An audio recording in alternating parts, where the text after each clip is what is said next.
So I'll start off. This one's called Vestigial Bones. Vestigial bones, tucked away in the meaty pockets of alleyways. Whose fault is it that evolution has left you behind?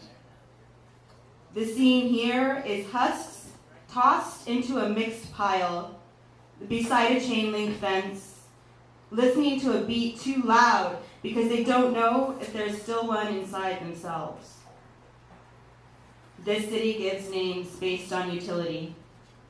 This San Francisco that refuses to look into your Catarinian faces and eyes full of whatever is running through your veins. This next one, short story, took place in the Brown Jug. Yeah. It's called Apart From That, Mrs. Kennedy, How Was the Motorcade? He was smart, bald, heartbroken, and sitting on the stool next to mine at the Brown Jug. He told me about how he once lost his keys in a yellow cab, and how attached to those keys was a Swiss Army knife. It was the last thing my ex-wife gave me as a gift, and I lost it, he said. The only woman I ever loved. His inverted eyes looked to the past and finally came back full circle. At 19, I lost my virginity, then my hair, and now this.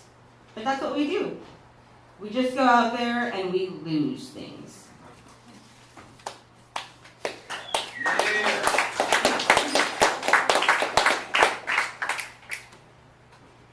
This one, also taking place at the Brown Jug, is called the 1:00 p.m. Picture Show. There is a womb on the corner while we nestle in the dim, in the hours just after noon.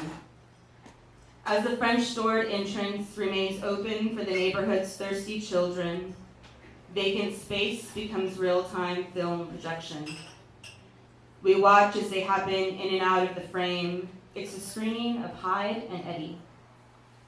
Some pass with music in their ears, blind and having nothing to do with this gray cross. Their feet do not even touch the pavement. Some safely shuttle by, peering down from a city tour, knowing nothing to do with this idea. Their hearts wax romanticizing about a red bridge. And then others, knee-deep in asphalt, their clothes wanting nothing to do with their bodies, their skin not belonging to their bodies, sinking and trying to escape. Yeah. So this next one's it's down the street, called Hurrah. You might not know this, but the owner of Hurrah was conceived right there on the very pool table that sits in the middle of the bar. And when I met him, he had just paid $2,000 for his dog's operation. $2 fucking grand. The dog had ended up his by default 17 years ago when a prostitute left the puppy in the bar. And it was 17 years ago, too, that the mailman would come in for a beer on their lunch break because nobody thought that was such a bad thing. But it was also 17 years ago that his dad died and left him the family bar with the pool table in the middle of it. Short little one called The Color of the Tenderloin. It's a slight purple where sky and inside blood are blended with neon lights for a shade vibrant with moving result.